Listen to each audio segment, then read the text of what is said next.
Hello friends, welcome to Shikha's garden. आज का ये वीडियो हमारा बेस्ड होगा इस बात पे कि वाटर लिली या लोटस को फर्टिलाइज़र कैसे दिया जाता है। बहुत सारे लोग ये क्वेश्चन मुझसे पूछ रहे थे। ये जो भी वाटर लिली ग्रो करते हैं उनका एक बहुत इम्पॉर्टेंट क्वेश्चन रहता है और एक टाइम के बाद कभी ना कभी आपको ज़रूरत पड़ती है कि अगर आपने एक्वाटिक प्लांट्स ग्रो किए हैं तो उनको फर्टिलाइज़र देना पड़े। तो अभी फ़िलहाल स्क्रीन पे देखिए, ये वारिंडा का फ्लावर है, बहुत सुंदर, बहुत हैवी पेटल काउंट्स हैं इसके और अभी ये बंद होने को है। ये अभी प्लांट डोरमेंसी से बाहर आ रहे हैं तो धीरे धीरे ब्लूम्स शुरू हो रहे हैं, तो मैंने सोचा ये आपको दिखा दूं।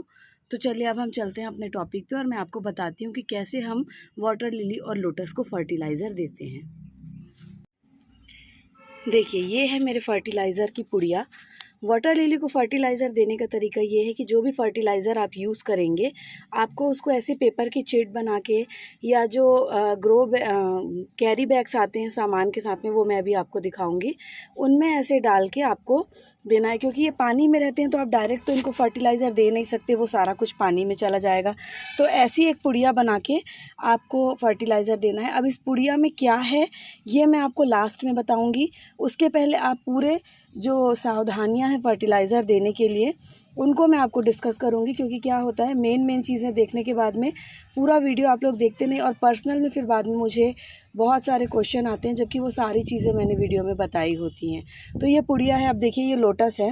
लोटस ग्रो कैसे करता है, ऐसे राउंड टब के कॉर्नर में। तो ये पुड़िया जो है ये मैं सेंटर में दबा दूँगी, यहाँ पर एकदम टब के बीचों बीच। अब अगर मैं इसी से बताती हूँ आपको, मुझे करना है वाटर लिली को फर्टिलाइज़। तो जैसे देखिए ये एक टब है मेरा, ये मैं अभी रिपोर्ट नहीं करना चाहती हूँ।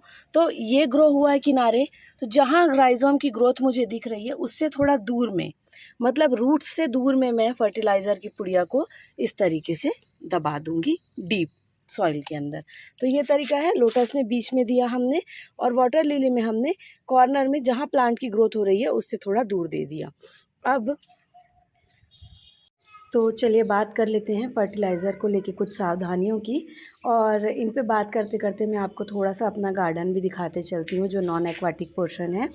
तो देखिए, सबसे पहली बात, आपको फर्टिलाइज़र देते समय ध्यान ये रखना है कि आपको कभी भी ठंड में या बारिश में अपने वाटर लिली को फर्टिलाइज़र नहीं देना है।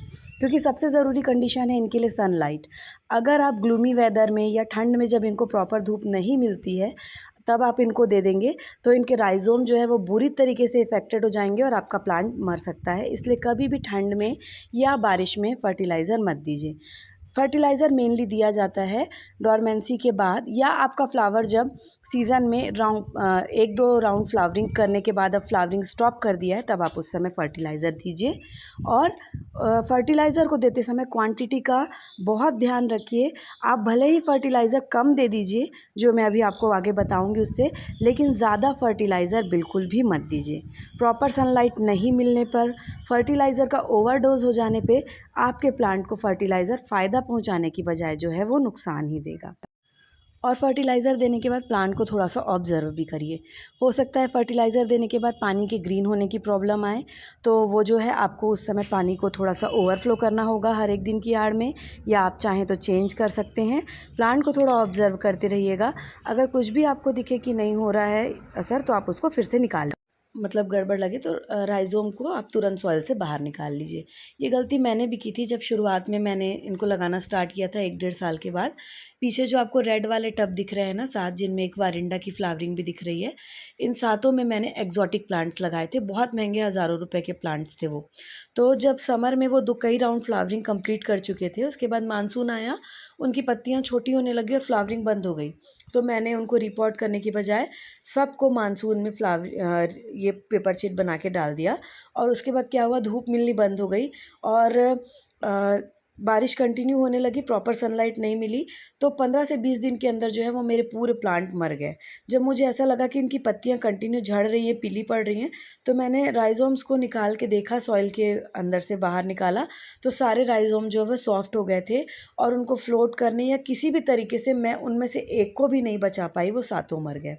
तो क्या होता है, जब कुछ अच्छा होने से आपको कोई रिज़ल्ट मिलेगा तो आप शायद वो टेक्निक भूल जाएं, लेकिन अगर आप अपनी गलती से प्लांट्स को मार देना तो फिर आपको हमेशा याद रहेगा कि ये चीज़ें मुझे नहीं करनी है। तो ऐसे ही मैंने भी गांठ बांध लिया है कि मुझे वेदर का और क्वांटिटी का बहुत ध्यान रखना है प्लांट्स को फर्टिलाइज़र देते समय। और ट्रॉपिकल्स के लिए भी मैं इनको रिपोर्ट करना ज़्यादा पसंद करती हूँ, क्योंकि ये समय के साथ बेबी ट्यूबर बना लेते हैं और उस कंडीशन में ये पुड़िया डालने से भी कोई असर नहीं होता, क्योंकि बेबी ट्यूबर्स को सेपरेट करना जो है वो आपके लिए ज़रूरी होता है। तो क्या होता है देखिए, एक तो वैसे भी ना एक मिनट, ये देखिए आप, ये एक एंगल से मैं आपको दिखाती हूँ। थोड़ा सा रीअरेंजमेंट चल रहा है, थोड़ा फैला फैला सा भी ये गार्डन अभी, लेकिन ये फर्टिलाइज़र का वीडियो बनाना ज़रूरी था, क्योंकि अभी सही समय है जब आप अपने हार्डीज़ को, स्पेशली हार्डीज़ को फर्टिलाइज़र दे सकते हैं। तो देखिए ट्रॉपिकल को क्या होता है, एक तो हम ऐसे छोटे टॉप पॉट में लगाते हैं, तो इनको फिर से निकाल के बाहर सॉइल से रीप्लांटिंग करने में 20 मिनट का समय लगता है। आप इनको निकालिए, बेबी ट्यूबर्स को सेपरेट कीजिए और फिर से इनको वापस लगा दीजिए। और उसके बाद अगर आप ये पुड़िया बना के फर्टिलाइज़र देंगे तो उसमें भी 10 मिनट का टाइम लगेगा। तो बेटर ये है कि आप इनको निकालिए, ट्यूबर्स को सेपरेट कीजिए और फिर से इनको रीप्लांट कर दीजिए, और उसके बाद में आपको ये ज़्यादा अच्छा रिज़ल्ट देंगे बजाय फर्टिलाइज़र देने के। तो हार्डी में ही मैं देती हूँ फर्टिलाइज़र, बाकी सब में नहीं। और ये देखिए, ये स्ट्रॉबेरीज़ हैं, इनको सुबह जब ये पकती हैं शाम तक मैं आके देखती हूँ तो चिड़िया जो है वो खा चुकी होती है, लेकिन मैं इनको प्रोटेक्ट नहीं करती हूँ, क्योंकि मुझे अच्छा लगता है कि जब चिड़िया इनको खा लेती है। और शाम के समय तो पानी पीने के लिए जो टब्स में, तो उनको, ये सारे टब्स में काफ़ी पानी है, तो शाम को पानी पीने के लिए चिड़िया मेरे गार्डन में ढेर सारी चिड़िया आती है, सारी रेलिंग्स में, ये ऊपर वाली रेलिंग्स में इतने स्पैरोज़ होते हैं और ये इनको खा लेती है। और चलिए मैं आपको अब इसके बाद ये बताती हूँ कि जो मेन पुड़िया है उसमें हमको डालना क्या है, किन इंग्रेडिएंट्स के साथ में हम अपने फर्टिलाइज़र की चिट को बनाएंगे, पुड़िया को बनाएंगे। तो चलिए देरी नहीं करते हैं और अब हम उस प्रोसेस को देख लेते हैं कि कैसे बन। देखिए, मैंने अभी जो पेपर चिट डाल के आपको दिखाया था थोड़ी देर पहले, उसमें मैंने न्यूज़पेपर का यूज़ किया था। तो अगर आप न्यूज़पेपर भी यूज़ करेंगे तो उसको डबल या ट्रिपल लेयर में यूज़ कीजिए, या तो कोई मोटा पेपर यूज़ कीजिए। नहीं तो इस तरीके के जो कैरी बैग्स होते हैं जिनमें हम सामान लाते हैं, उसको ऐसे मैंने डबल लेयर में कट कर लिया। आप इनको भी यूज़ कर सकते हैं। फर्टिलाइज़र देने में 2 मेन इंग्रेडिएंट होते हैं, एक तो है बोन मिल, दूसरा एनपीके ग्रैनुअल फॉर्म में होना चाहिए, वाटर सॉल्युबल नहीं होना चाहिए। वाटर सॉल्युबल एनपीके अगर आप लेंगे तो वो तुरंत पानी में घुल जाएगा और आपके पानी में पानी हरा होने की प्रॉब्लम हो जाएगी, और ये भी हो सकता है कि प्लांट के पत्ते पीले होकर प्लांट को हार्म करें। तो एनपीके या डीएपी जो भी आप लेंगे वो आप ग्रैनुअल के फॉर्म में ही लेंगे। तो 2 मेन इंग्रेडिएंट हैं, बोन मिल और एनपीके। तो देखिए, बोन मिल तो आप एक हैंडफुल बोन मिल, ये इतना लगभग आधा टेबल स्पून के जितना आप बोन मिल लीजिए।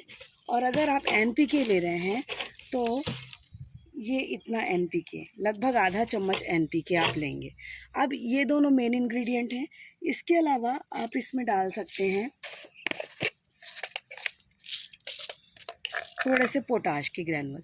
पोटाश जो है वो कलर को इन्हेंस करता है किसी भी प्लांट में, तो ब्राइटनेस जो है फ्लावर की वो पोटाश से आती है। ये ज़रूरी नहीं है, अगर ये आपके पास नहीं हो तो आप इसको स्किप भी कर सकते हैं, लेकिन पोटाश भी जो भी आप लेंगे वो आपको ग्रैनुअल फॉर्म में ही लेना है।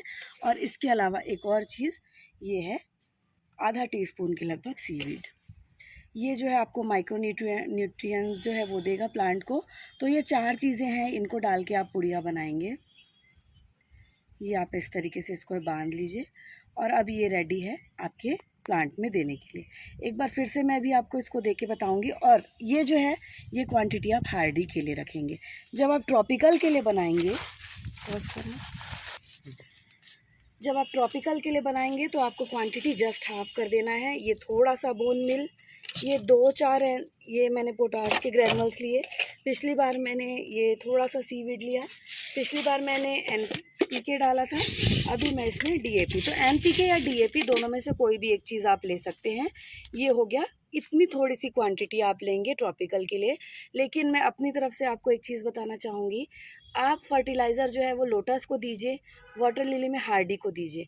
वैसे भी हम ट्रॉपिकल्स को छोटे पॉट में लगाते हैं, तो उनको फर्टिलाइज़र देने की बजाय मैं आपको ये सजेस्ट करूँगी कि आप उनको टाइमली रिपोर्ट कर लीजिए। क्योंकि ट्रॉपिकल एक तो लोगों की पहली पसंद है क्योंकि वो फ्लावरिंग ज़्यादा करते हैं, और दूसरा उनके ट्यूबर जो है वो नाजुक होते हैं। फर्टिलाइज़र के साथ में एक सबसे बड़ी दिक्कत ये है कि अगर आपने इसकी क्वांटिटी थोड़ी भी ज़्यादा कर दी तो ये आपके प्लांट को बेनिफिट नहीं देगा, ये आपके प्लांट को नुकसान पहुंचा देगा। तो बहुत अवेयर रहिए फर्टिलाइज़र को देते समय। कई बार ऐसी सिचुएशन आती है कि हमको फर्टिलाइज़र देना होता है, तो उस समय भले आप थोड़ा कम दे दीजिए फर्टिलाइज़र, लेकिन ओवरडोज बिल्कुल भी मत दीजिएगा। तो ये था हमारा वीडियो फर्टिलाइज़र पे। अब फर्टिलाइज़र देने के बाद का कुछ रिज़ल्ट जो है वो मैं आपको दिखाती हूँ आगे के पिक्चर्स में, वो भी देखिएगा। तो ये था हमारा वीडियो फर्टिलाइज़र पे। फ्रेंड्स, सबसे ज़्यादा फर्टिलाइज़र की ज़रूरत देने की तब पड़ती है जब एक तो आपके वहाँ ने हार्डी वाटर लिली लगाया हो और दूसरा उसको आपने इस तरीके से डायरेक्ट मेथड से लगाया हो। क्योंकि पॉट इन पॉट मेथड में तो एक छोटे पॉट के अंदर आप सब कुछ प्रोवाइड करवाते हैं, तो मैं उसमें आपको यही बोलूँगी कि आप उसको टाइम टू टाइम अपने पॉट के साइज़ के अकॉर्डिंग, अगर पॉट छोटा है तो 3-4 महीने या बड़ा है तो साल भर, जैसा भी आप उसकी ग्रोथ को देखें कि अब वो फ्लावरिंग नहीं कर रहा है, तो आप उसको रिपोर्टिंग कर लीजिए पूरा प्रोसेस, जैसे हार्डी वाटर लिली को लगाने का होता है उस तरीके से। या लोटस में भी 1-2 राउंड या 3 राउंड फ्लावरिंग हो चुकी है तो फिर उसके बाद उनको फर्टिलाइज़र नहीं दिया जाता, उसके बाद उनको रिपोर्ट किया जाता है। 2-3 राउंड फ्लावरिंग कर लेने के बाद में अगर आप प्लांट को फर्टिलाइज़र देंगे तो उसका कोई बहुत ज़्यादा इफ़ेक्ट उस पर नहीं होगा। अब जैसे ये मेरा प्लांट है, इसको मैंने लास्ट ईयर डॉर्मेंसी के पहले ही लगाया था।